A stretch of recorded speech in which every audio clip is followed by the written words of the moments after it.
दोस्तों नमस्कार। आज की लाइव क्लास में आप सभी का स्वागत है। आज अधिगम के खंड में नए टॉपिक अधिगम वक्र और अधिगम पठार के विषय में बात किया जाएगा। इससे पहले अधिगम वक्र और पठार से पहले हम लोगों ने अधिगम है क्या, अधिगम के सोपान, अधिगम के प्रकार और अधिगम के प्रमुख सिद्धांत, जिसमें थॉर्नडाइक का संबंधवाद, पावलोव का शास्त्रीय अनुबंधन, स्किनर का क्रिया प्रसूत अनुबंधन और कोहलर का अंतर्दृष्टि या सूझ का सिद्धांत। अधिगम के अंदर ये सभी बिंदुओं पर चर्चा हो चुकी है। अब दो खंड आपका बचा है, एक अधिगम वक्र और अधिगम पठार तथा दूसरा है अधिगम स्थानांतरण। और ये दोनों ही टॉपिक बहुत महत्वपूर्ण हैं। ये आपके डीएलएड के परीक्षाओं की दृष्टि से भी और भविष्य में होने वाली आपकी टेट, सीटेट या सुपर टेट परीक्षाओं में भी इससे प्रश्न आते हैं। तो आज हम चलते हैं इसी खंड में। तो सबसे पहले हम बात करते हैं किसकी,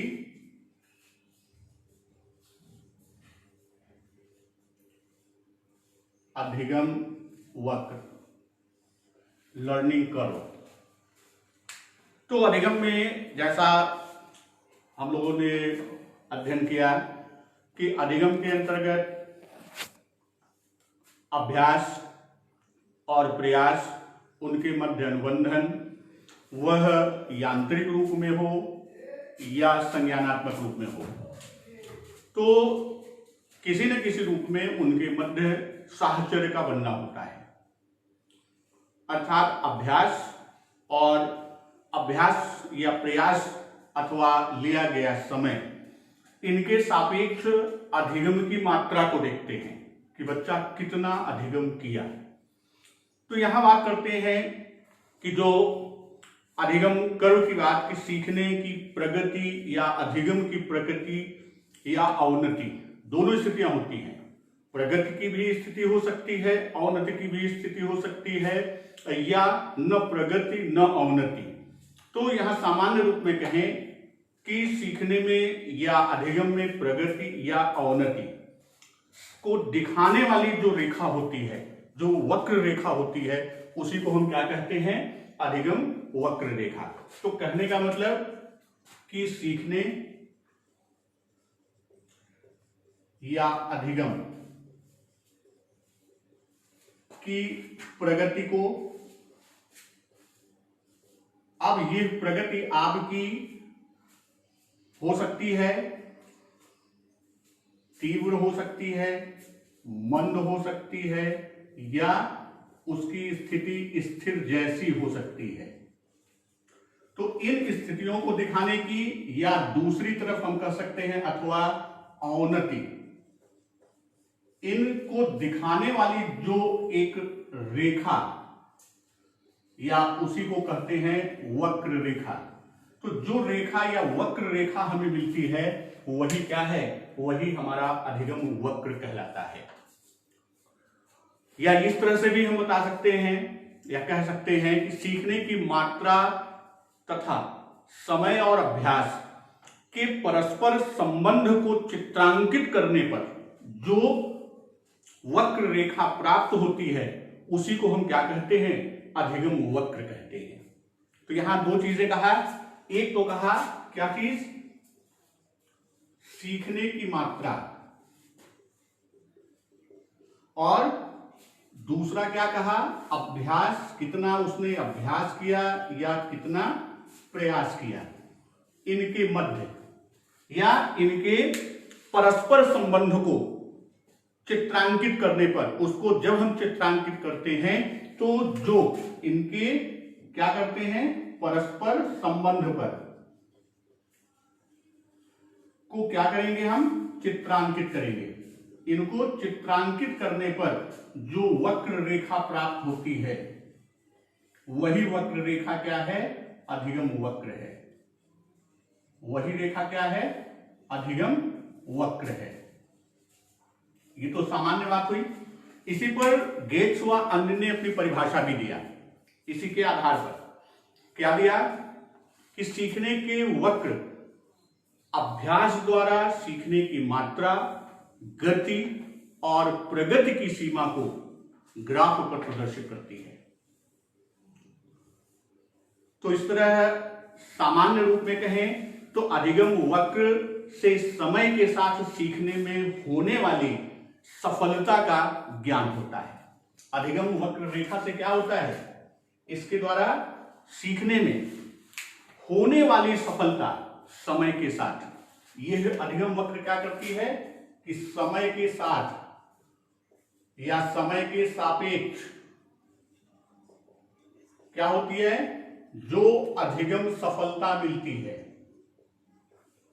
अधिगम सफलता, इसी अधिगम सफलता का क्या होता है? हमें ज्ञान होता है।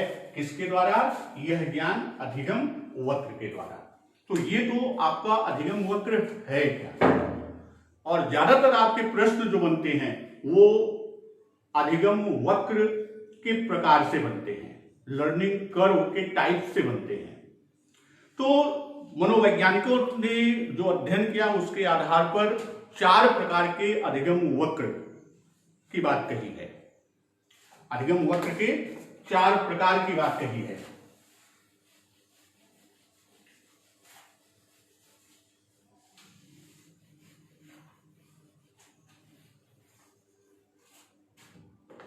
चार प्रकार अधिगम वक्र के।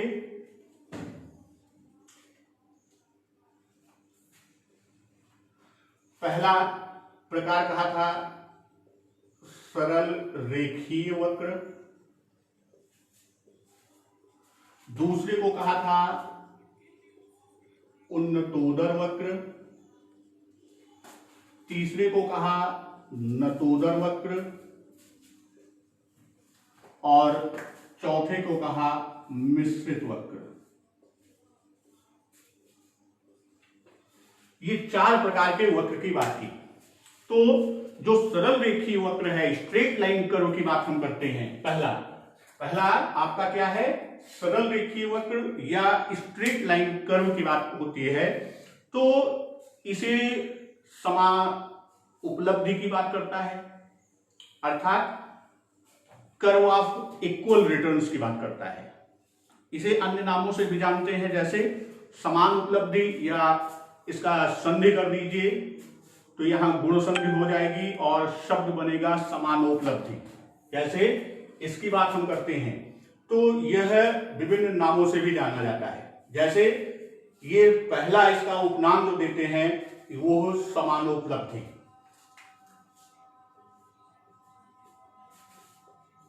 समानोपलब्धि की बात करता है, अर्थात समान उपलब्धि की बात करता है।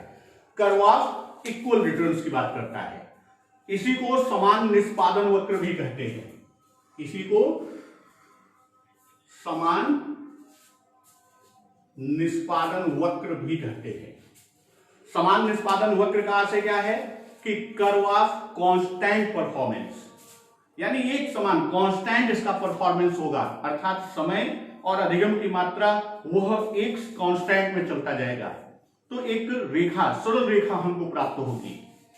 और तीसरा एक नाम और इसका दिया जाता है रेखीय त्वरण वक्र, लीनियर एक्सीलरेशन कर्व। इसी को एक नाम से और जानते हैं, रेखीय त्वरण वक्र।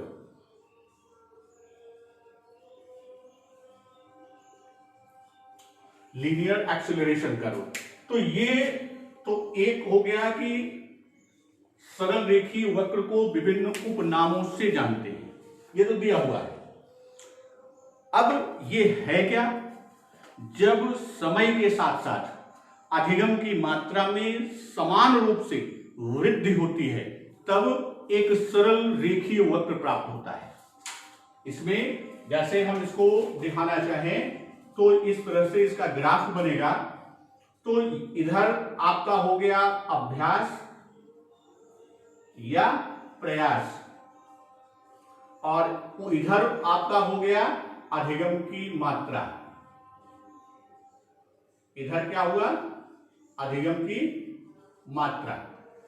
तो यहां से जब आपको कर्व बनेगा, अर्थात दोनों कितने अभ्यास में कितनी अधिगम की मात्रा को उसने अर्जित किया, अचीव किया, तो इसमें आपको एक सरल रेखा मिलेगी। तो यह फिगर आपका सरल रेखीय वक्र या रेखीय त्वरण वक्र या समानोपलब्धि वक्र या समान निष्पादन वक्र कहा जाता है। कभी कभी प्रश्न में सिर्फ यही डायग्राम देके वो पूछ लेता है कि यह किस प्रकार के वक्र को प्रदर्शित कर रहा है। तो ये आपका क्या है? यह सरल रेखीय वक्र है जिसमें अभ्यास या प्रयास के साथ साथ अधिगम की मात्रा में वृद्धि एक समान रूप में होती है। जितना प्रयास अभ्यास बढ़ रहा है उसी मात्रा में आपका क्या बढ़ रहा है? अधिगम की मात्रा। तो इसलिए यह निष्पादन जो परफॉर्मेंस है वो कांस्टेंट है, अर्थात समान निष्पादन की बात कर रहा है या समान उपलब्धि की बात कर रहा है। तो यह आपका, और एक चीज इसमें मुख्य है कि व्यवहार में यह वक्र क्या होता है? बहुत कम परिस्थितियों में पाया जाता है। एक प्रश्न यहां से भी बनता है कि देता है कि कौन सी वक्र या अधिगम वक्र व्यवहार के बहुत कम परिस्थितियों में पाई जाती है, तो वह आपका होगा सरल रेखीय वक्र।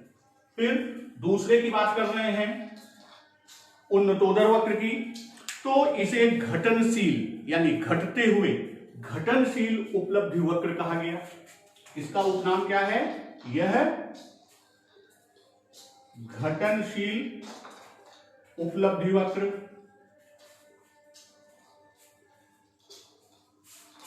घटनशील से आशय क्या है कि curve of decreasing returns, decrease करता है, घटता है।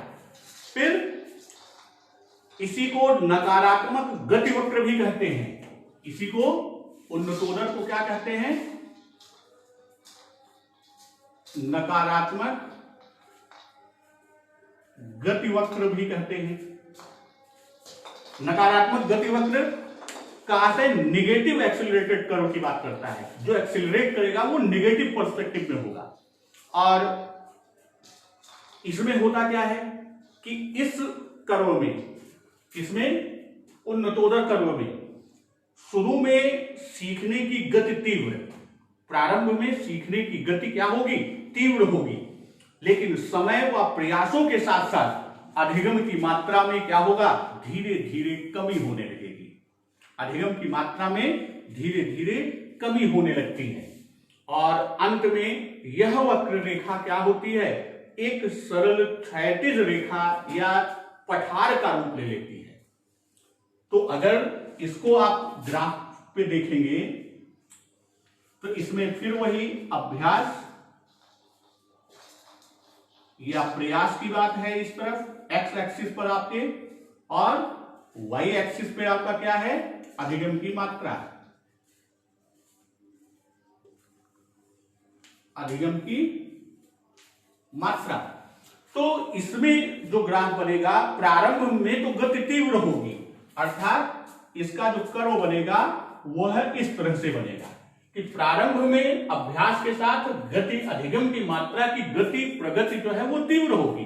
लेकिन आगे के प्रयासों में धीरे धीरे अधिगम की मात्रा कम होती जाएगी और एक स्थिति आएगी कि वह बिल्कुल क्षैतिज, यहां पर जो स्थिति दिखा रहा है वो अंध की स्थिति को दिखा रहा है कि वह क्षैतिज अर्थात एक्स एक्सिस के लगभग पैरेलल जैसी स्थिति उत्पन्न हो जाएगी। और यहां पर जो विशेष बात है कि व्यवहारिक परिस्थितियों में प्रायः अधिगम का यह उन्नतोदर वक्र ही प्राप्त होता है। ये व्यवहार में, जैसे इसकी बात हम करें तो ये व्यवहार में क्या होता है? कम परिस्थितियों में, कम नहीं बल्कि हम कह सकते हैं बहुत कम परिस्थितियों में और इसकी बात करें यहां व्यवहार में प्रायः उन्नतोदर वक्र प्राप्त होता है। इसी तरह हम बात किसकी करते हैं, नतोदर वक्र की। तो जो आपका नतोदर वक्र है, नतोदर वक्र का मतलब कॉनकेव, ये क्या था, कॉन्वेक्स। तो जो नतोदर वक्र या कॉनकेव कर्व की बात हम करते हैं तो इसे वर्धनशील उपलब्धि वक्र भी कहते हैं, अर्थात बढ़ते हुए क्रम में। इसी को क्या कहेंगे, नतोदर को वर्धनशील उपलब्धि वक्र।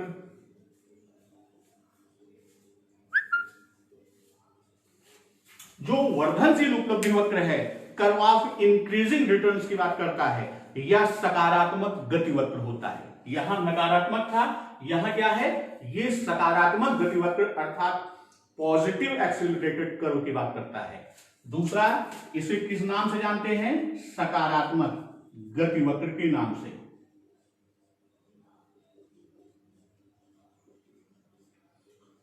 तो जो पॉजिटिव एक्सीलरेटेड कर्व की बात करें या कर्व ऑफ इंक्रीजिंग की बात हम करें, इंक्रीजिंग रिटर्न्स की बात करें, या हम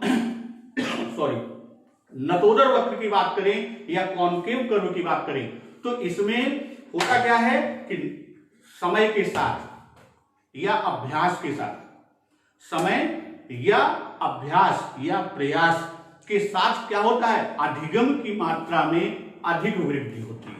प्रारंभ में इसकी गति क्या होती है, मंद होती है, धीमी होती है, लेकिन धीरे धीरे अभ्यास या प्रयास के आधार पर यह गति की इसकी क्या होती है, अधिगम की मात्रा में वृद्धि होती है। अगर हम यहां पर इसकी बात करें, नतोदर कर्व की बात करें, तो नतोदर कर्व में ये आपका एक्स एक्सिस, ये वाई एक्सिस है, तो इसमें जो बनता है वो इस तरह से बनता है।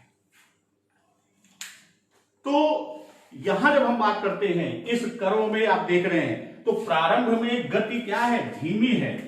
यहां पर वो पठार जैसी स्थिति को दिखाई दे रहा है प्रारंभ में, और फिर आगे चल के उसकी गति क्या होती है, तीव्र हो जाती है। कुछ ज्यादा ही तीव्र कर दिया मैंने, जरा सा इसे संशोधित कर दीजिए। यहां जो गति होगी वो इस तरह से चलेगी। तो यह इसमें भी इधर क्या है, इधर अभ्यास या प्रयास की बात करता है एक्स एक्सिस पर, और वाई पर क्या है, अधिगम की मात्रा है।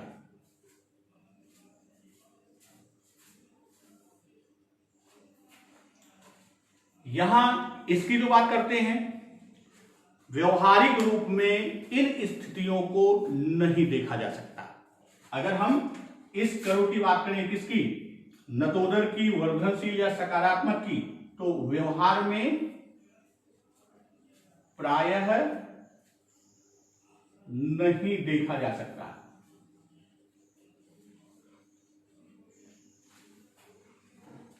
ये तीन कर्व आपके हुए अधिगम के, एक आपका सरल रेखीय, दूसरा उन्नतोदर और तीसरा नतोदर। अब चौथा जो वक्र का प्रकार है वह है आपका मिश्रित वक्र। जो मिश्रित वक्र की बात करते हैं तो अर्थात नाम से ही क्लियर है कि यह क्या होगा, कॉम्बिनेशन टाइप का जो है कर्व होगा, अर्थात कॉम्बिनेशन टाइप कर्व की बात हम करते हैं, मिश्रित वक्र की बात करते हैं। तो यह नतोदर और उन्नतोदर दो वक्रों का मिला जुला रूप होता है। यह मिश्रित वक्र क्या होता है, नतोदर व उन्नतोदर का मिला जुला रूप।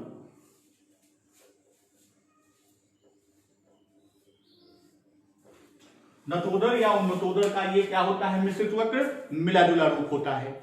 इसे एस प्रकार का कर्व भी कहते हैं या वक्र भी कहते हैं, अर्थात एस शेप्ड कर्व के नाम से भी जानते हैं।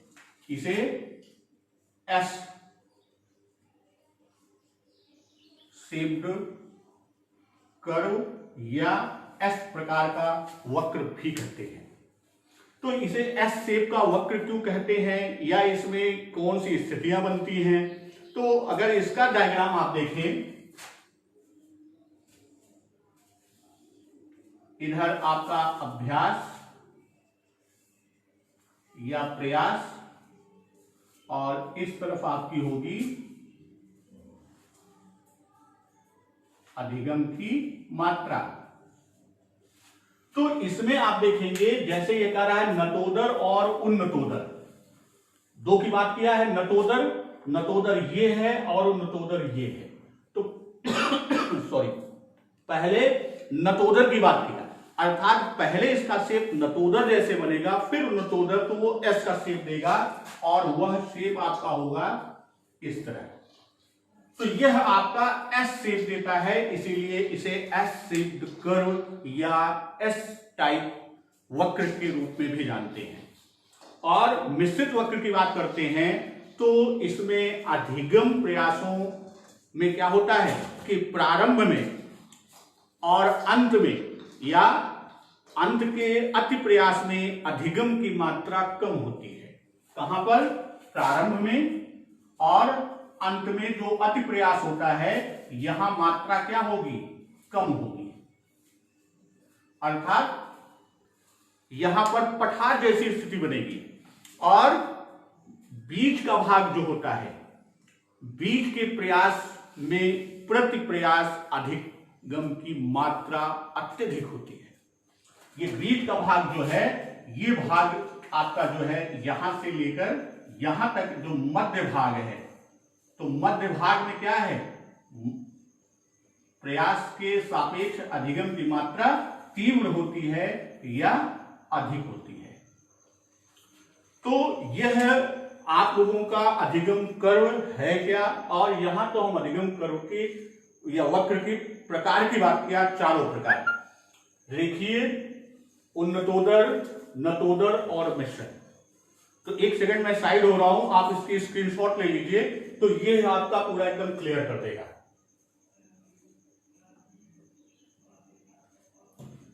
चलिए आगे बात करते हैं। तो ये है चारों प्रकार के वक्र हो गए। अब अगर देखा जाए इन चारों वक्रों के आधार पर,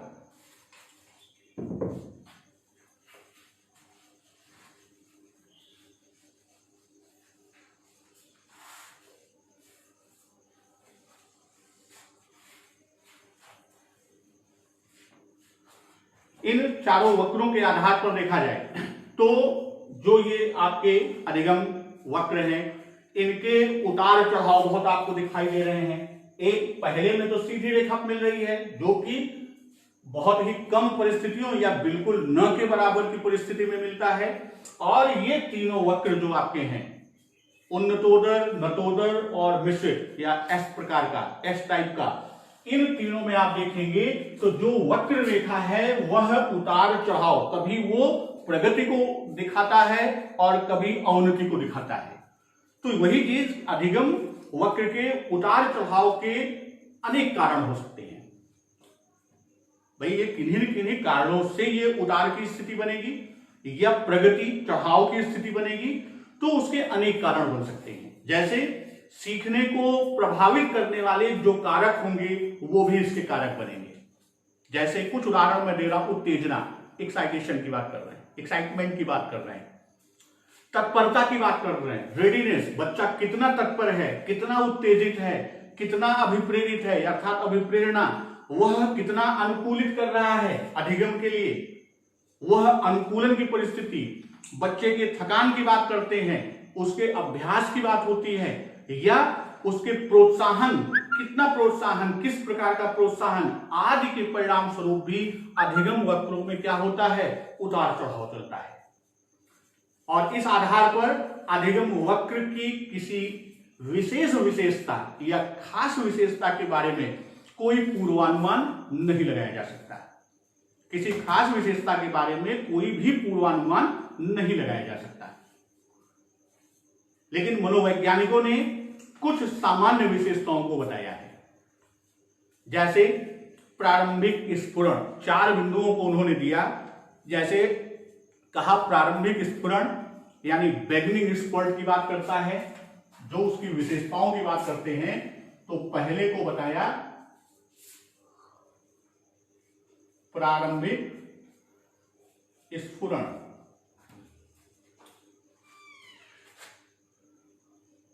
इसके अंतर्गत हम बात करें तो इसे बिल्कुल ये भी कह सकते हैं कि यह प्रारंभिक त्वरण की तरह कार्य करता है, अर्थात बिगिनिंग एक्सीलरेशन की बात कर सकते हैं। जो बिगिनिंग स्पर्ट की बात हम कर रहे हैं, ये जो स्फुरण शब्द है इसके लिए यूज किया जाता है स्पर्ट, SPURT, स्पर्ट। तो उसके लिए एक नाम और आता है कि बिगिनिंग एक्सीलरेशन की बात करता है, प्रारंभिक त्वरण की बात करता है।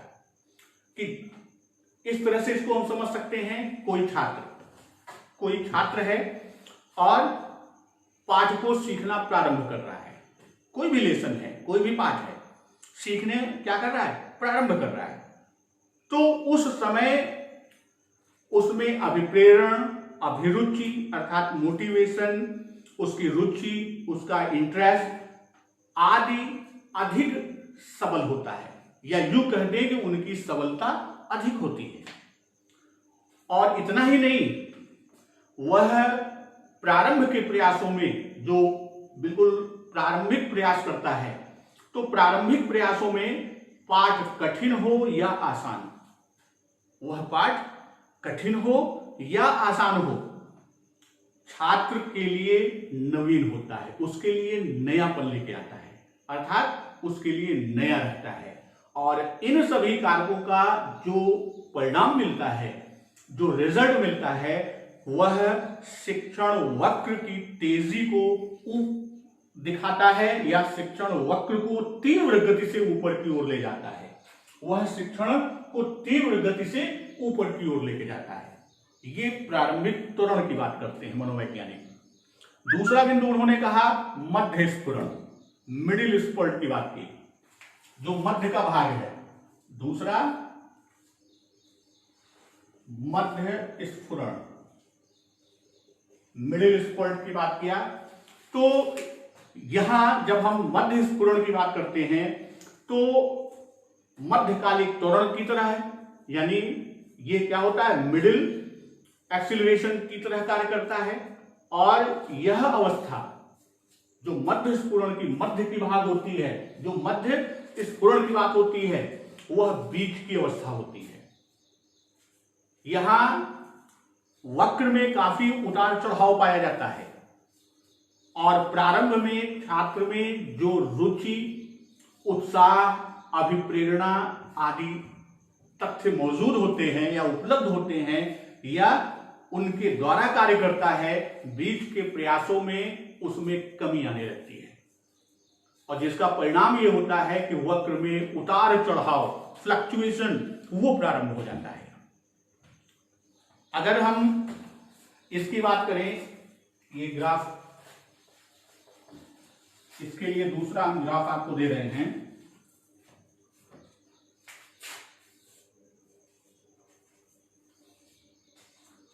इधर क्या है, इधर प्रयास है। एक्स एक्सिस पर हमेशा ध्यान रखिएगा, इधर क्या है, प्रयास, और इधर अधिगम प्रतिशत, कि वो अधिगम की मात्रा का प्रतिशत कितना वो गेन किया। इस पर दिया हमने अधिगम प्रतिशत, यहां पर प्रयास को दिखा दिया 1, 2, 3, 4, 5, 6, 9, 10, 11 डाट डाट डाट आगे की तरफ, और इधर प्रयास में दिखा दिया 10, 20, 30%, 40, 50, 60, 70, इस तरह होते होते 100। तो जब हम इसको ग्राफ पर देखते हैं, अभी तक तो हमने तीनों को अलग अलग किया, अब यहां हम एक कर्व की बात करते हैं, एक वक्र रेखा की बात करने चल रहे हैं कि जब वह प्रयास प्रारंभ करता है तो शुरू के 2-3 प्रयासों में तीव्र गति से बढ़ता है। जैसे में यहां आया, यहां से आगे बढ़ा, यहां से आगे बढ़ा, यहां से बढ़ा, फिर उसके बाद यहीं से फ्लक्चुएशन शुरू हुआ। यहां से वो हो सकता है इधर गया, फिर नीचे आया, फिर इधर गया, फिर इधर, फिर नीचे आया, फिर इधर गया। तो इस तरह से जो उसका ये फ्लक्चुएशन चलता है, एक स्थिति आएगी बिल्कुल पैरेलल जैसी हो जाएगी, फिर नीचे की तरफ आएगी, फिर ऊपर की तरफ, इस तरह से वो आपका कर्व बढ़ता है। आप जब डायग्राम पे, ग्राफ पेपर पे इसको अंकित करते हैं तो प्रयासों पर और उसके अधिगम प्रतिशत को हम बिंदुओं से करके और रेखा से मिलाते हैं तो हमें ये रेखा मिलती है। तो ये मध्य स्फुरण, जो मध्य का भाग है, वो बहुत ही फ्लक्चुएट करता है। तो उसके फ्लक्चुएशन के पीछे प्रारंभ में वो मोटिवेट होता है, प्रारंभ में अभिप्रेरित रहता है, उसमें उत्साह बना रहता है, इसलिए तीव्र गति से बढ़ता है, और आगे चलकर वो कमी होती है जिसकी वजह से वो फ्लक्चुएशन अर्थात उतार चढ़ाव का क्रम चलता है। फिर एक स्थिति आती है, यह जो प्रदर्शित कर रही है, यह किसको दिखा रही है? यह पठार जैसी स्थिति को दिखा रही है। तो तीसरी विशेषता को मनोवैज्ञानिकों ने बताया पठार। तो पठार की बात हम करें तो अभ्यास के समय या अभ्यास के दौरान कुछ प्रयासों तक लगातार गति में या उसकी दर में, उसकी प्रगति में क्या होता है, न तो उतार हो रहा है न चढ़ाव हो रहा है, अर्थात न तो प्रगति है न अवनति है, बल्कि वह उसके क्षैतिज यानी एक्स एक्सिस के लगभग पैरेलल रेखा चल रही है। तो यह उसके पठार को प्रदर्शित कर रही है। पठार वक्र में जो पठार है वह एक बार भी हो सकता है और कई बार भी हो सकता है, अर्थात वह उतार चढ़ाव एक बार भी हो सकता है और एक से अधिक बार भी हो सकता है। तो यहां हम बात पठार के अभी अगले खंड में हम पठार की बात करेंगे, तो पठार के अंतर्गत हम इसको और डिटेल कर देंगे। तो स्थिति जो आती है यहां, तो चौथी खंड आती है अंतिम स्फुरण या शारीरिक सीमा। चौथा आता है अंतिम स्फुरण या शारीरिक सीमा। फिजियोलॉजिकल लिमिट की बात कर रहा है कि उसकी जो शारीरिक सीमा निर्धारित होती है। तो इसमें होता क्या है, मनोवैज्ञानिकों ने इसे अंतिम त्वरण भी कहा, ये लास्ट एक्सीलरेशन है। तो जो अंतिम त्वरण है, जैसे छात्र को यह आभास हो जाता है कि अभ्यास की अवधि समाप्त होने वाली है, तो वह संपूर्ण जोर लगा देता है, अपने प्रयास में सबसे अधिक सबलता के साथ लग जाता है। तो इसलिए अंतिम में जाके वह उसकी गति क्या हो जाती है, तीव्र होती है, और एक स्थिति यानी उसकी जो फिजियोलॉजिकल लिमिट है, जो उसकी शारीरिक लिमिट है, शारीरिक सीमा है, वहां पर आकर वह प्रगति या वृद्धि की गति या दर क्या होती है, लगभग स्थिर। क्योंकि जब तक शारीरिक सीमा या शारीरिक और मानसिक लिमिट को हम और एक्सेलरेट नहीं करेंगे, तब तक वह अधिगम को एक्सेलरेट नहीं कर पाएगा। तो यह अधिगम वक्र की प्रमुख विशेषताओं को मनोवैज्ञानिकों ने लिया, जिन्हें बिंदुओं वार यहां रखा गया। अब हम बात करते हैं अधिगम पठार।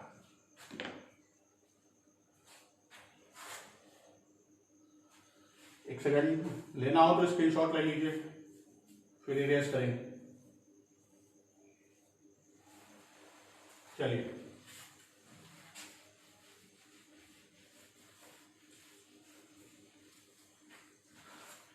अब बात करते हैं किसकी, पठार की। तो अधिगम पठार की बात, जैसा अभी वक्र के समय ही बताया कि अभ्यास के बीच में कुछ प्रयासों तक लगातार सीखने की गति या दर में न तो तेजी होती है न कमी होती है, या न तेज होती है न धीमी होती है, अर्थात सीखने की गति में कोई भी उतार चढ़ाव नहीं होता। तो ऐसी स्थिति को ही हम क्या कहते हैं, पठार की स्थिति। और अधिगम वक्र जो है एक पड़ी रेखा या हॉरिजॉन्टल लाइन के शेप में दिखाई देती है। तो ये भी अभी हमने चर्चा किया कि अधिगम वक्र में पठार एक या एक से अधिक भी हो सकता है। और रॉस महोदय ने अधिगम पठार को परिभाषित करते हुए कहा कि सीखने की प्रक्रिया की एक प्रमुख विशेषता है। कौन? पठार। सीखने की प्रक्रिया की एक प्रमुख विशेषता पठार है। यह उस अवधि को बताता है, यह उस अवधि को बताता है जब सीखने की प्रक्रिया में कोई उन्नति नहीं होती है, अर्थात वह बिल्कुल पैरेलल हॉरिजॉन्टल लाइन की तरह है, क्षैतिज रेखा अर्थात एक्स एक्सिस के समानांतर क्रम में चलती है। तो यहां जब हम पठार की बात करते हैं तो जैसे नीचे हमने बात किया था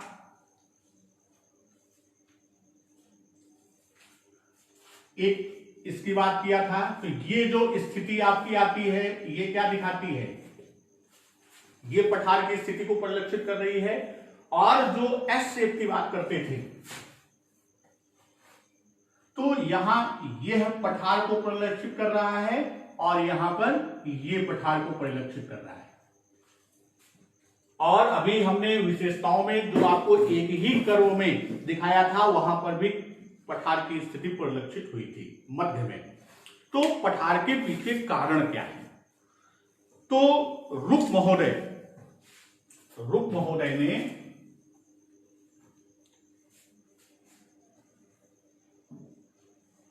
ने अधिगम पठार के पीछे प्रमुखतः 3 कारण बताए, जिसमें पहला था कि जब छात्र की रुचि किसी पाठ को सीखने में कम हो जाती है।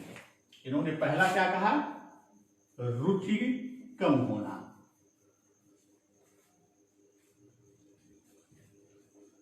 अर्थात छात्र की रुचि पाठ को सीखने में क्या होती है? कम हो जाती है। उस समय क्या होता है? अधिगम पठार की स्थिति उत्पन्न होती है।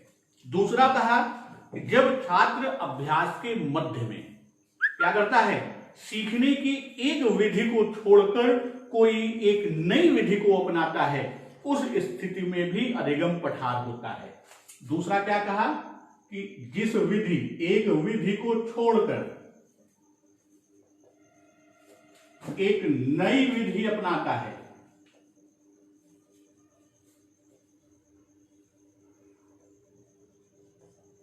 यह भी क्या करता है? इसके परिणाम स्वरूप भी अधिगम पठार उत्पन्न होता है। तीसरा कहा कि प्रयोज्य या सब्जेक्ट, जो हमारा सब्जेक्ट है या प्रयोज्य है, को पहले सीखी गई अनुभूति से कोई मदद नहीं मिलती। अर्थात जो हमारा क्या है? सब्जेक्ट है, उसे पूर्व अनुभूति से मदद न मिलना, पूर्व अनुभूति से मदद न मिलना, ये भी एक कारण बनता है किसके लिए? पठार उत्पन्न करने के लिए। इसे रुक महोदय ने बताया। इसी तरह बात करते हैं कुछ अलग। केलर महोदय ने अपने अध्ययन के आधार पर बताया कि पाठ के कठिन स्वरूप, छात्र की अभिप्रेरणा में कमी, पूर्व अनुभूति, कार्य करने की विधि का नई या कार्य करने की नई विधि का होना, इससे भी अधिगम वक्र में पठार तेजी से बनता है। अर्थात अधिगम वक्र में पठार की स्थिति तीव्र गति से बनता है। कुछ अन्य कारण, जैसे कुछ अन्य कारणों की चर्चा हम करते हैं, जैसे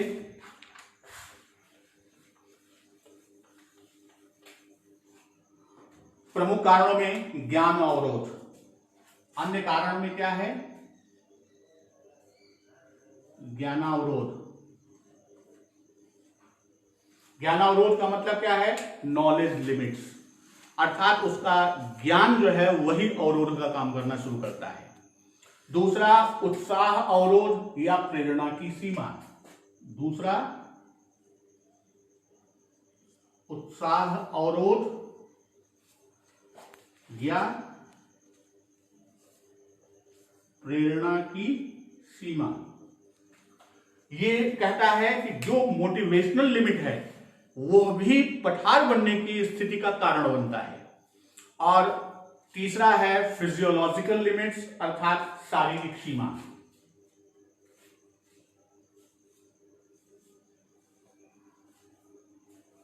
जो फिजियोलॉजिकल लिमिट है वो भी, अर्थात जितनी उसकी शारीरिक शक्ति होगा उसी के अनुसार वह क्या करेगा, अधिगम कर पाएगा। उससे अधिक पे हम ले जाने का प्रयास करेंगे तो पठार की स्थिति उत्पन्न होगी। और सीखने की अनुचित विधियों का प्रयोग, चौथा, सीखने की अनुचित विधियों का प्रयोग।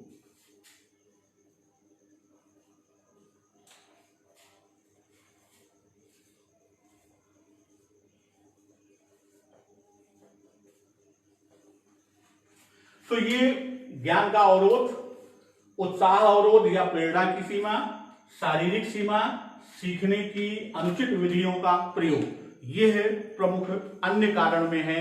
ऊपर हमने रुक महोदय का बताया, फिर केलर महोदय के अध्ययन के आधार पर उन्होंने जो पाठ के कठिन स्वरूप की बात की, छात्रों में अभिप्रेरणा की कमी की बात की, पूर्व अनुभूति की बात की। पूर्व अनुभूति क्या है, वही जो उसका ज्ञान है, और कार्य करने की नई विधि की बात की, अर्थात जो नई विधि वो अपना रहा है वो अनुचित विधि का प्रयोग कर रहा है तो भी पठार की स्थिति बनेगी।